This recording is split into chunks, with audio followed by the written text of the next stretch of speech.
नमस्कार, माझ्या चॅनलवर तुमचे स्वागत आहे। आज आपण बनवणार आहे डाळ खिचडी। त्यासाठी एका भांड्यामध्ये इंद्रायणी तांदूळ 2 वाटी घ्यायचे आहे, तसेच मूग डाळ 1 वाटी घ्यायची आहे। ती स्वच्छ पाण्याने धुवून 10 मिनिटांसाठी बाजूला ठेवायचं आहे। तसेच येथे मी 2 कांदे व 1 टोमॅटो बारीक चिरून घेतलेला आहे। 2 वांगी व 2 बटाटे हे सुद्धा चिरून पाण्यामध्ये ठेवलं आहे।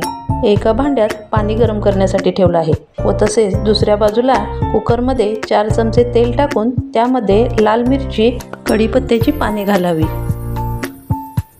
आता यामध्ये आपण जो उभा चिरून घेतलेला कांदा आहे तो यामध्ये घालून छान परतवून घ्यायचा आहे।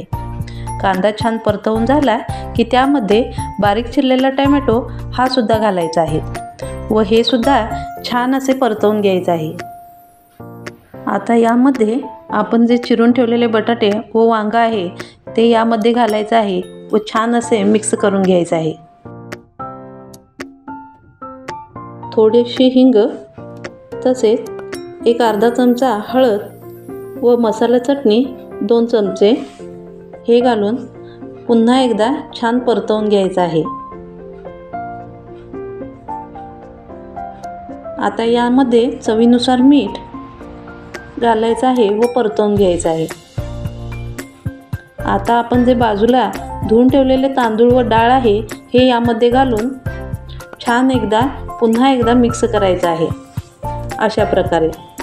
व जे बाजूला आपण पाणी उकळत ठेवलेलं होतं ते यामध्ये घालून पुन्हा एकदा पूर्ण मिश्रण हलवून घ्यायचं आहे।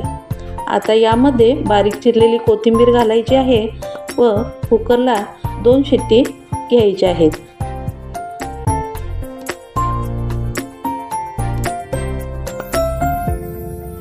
तर तयार आहे आपली डाळ खिचडी। तर कशी वाटली आजची रेसिपी जरूर कळवा। आवडल्यास लाईक करा, शेअर करा आणि हो, चॅनलला सबस्क्राईब करायला विसरू नका।